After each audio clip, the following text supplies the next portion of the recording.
If life starts approximately 1 billion years ago, we will have to wait 400,000 years to see the aberration of the first nerve cells. This is where life as we know it begins. Brains in formation of only a few milligrams. It's not possible to determine any sign of intelligence yet. It acts more as a reflex. 1 neuron, you're alive. 2 neurons, you're moving. And with movement, interesting things begin to happen.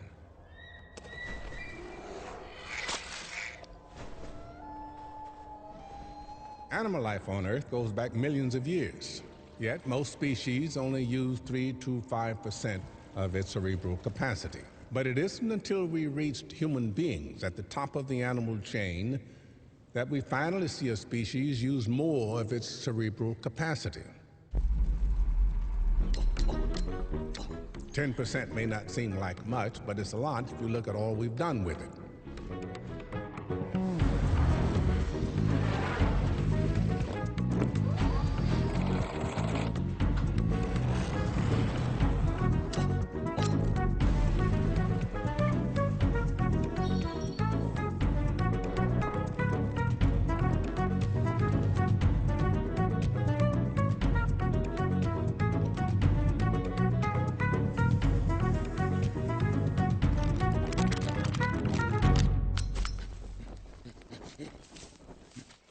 Now let's discuss a special case.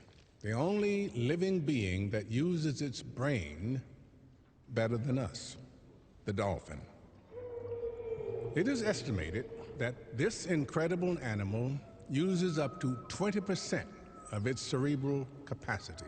In particular, this allows it to have an echolocation system that is more efficient than any sonar invented by mankind. But the dolphin did not invent the sonar, it developed it naturally.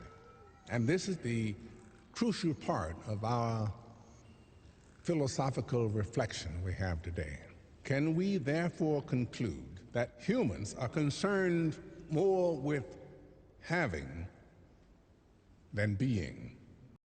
For primitive beings like us, life seems to have only one single purpose: gaining time.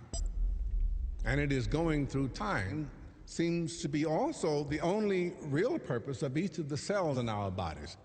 To achieve that aim, the mass of the cells that make up earthworms and human beings has only 2 solutions: be immortal or to reproduce.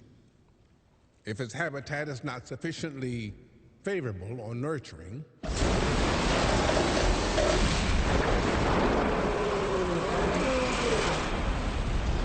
the cell will choose immortality.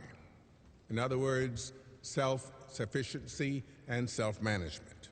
On the other hand, if the habitat is favorable,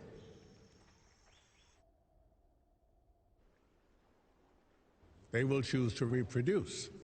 Let's imagine for a few moments what our life would be like if we could access, let's say, 20% of our brain's capacity.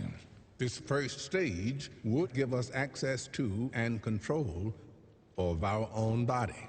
Sir? Yes? Has it been proved scientifically?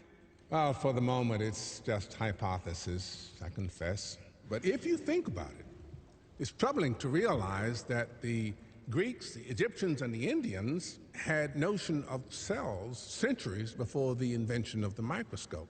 And what to say about Darwin, whom everybody took for a fool when he put forth his theory of evolution?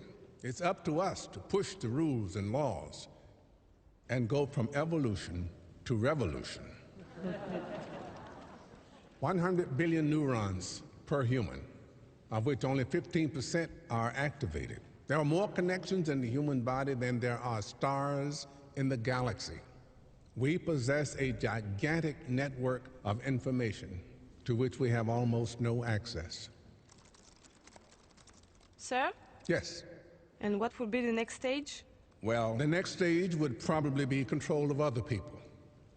But for that, we would need to access at least 40% of our brain's capacity. After control of our cells and others would come control of matter. But now we're entering into the realm of science fiction, and we don't know any more than a dog who watches the moon. Excuse me, sir. Yes. But what would happen if, for some reason, we ignore somebody unlocked 100% of the cerebral capacity? 100%? Yes? I have no idea.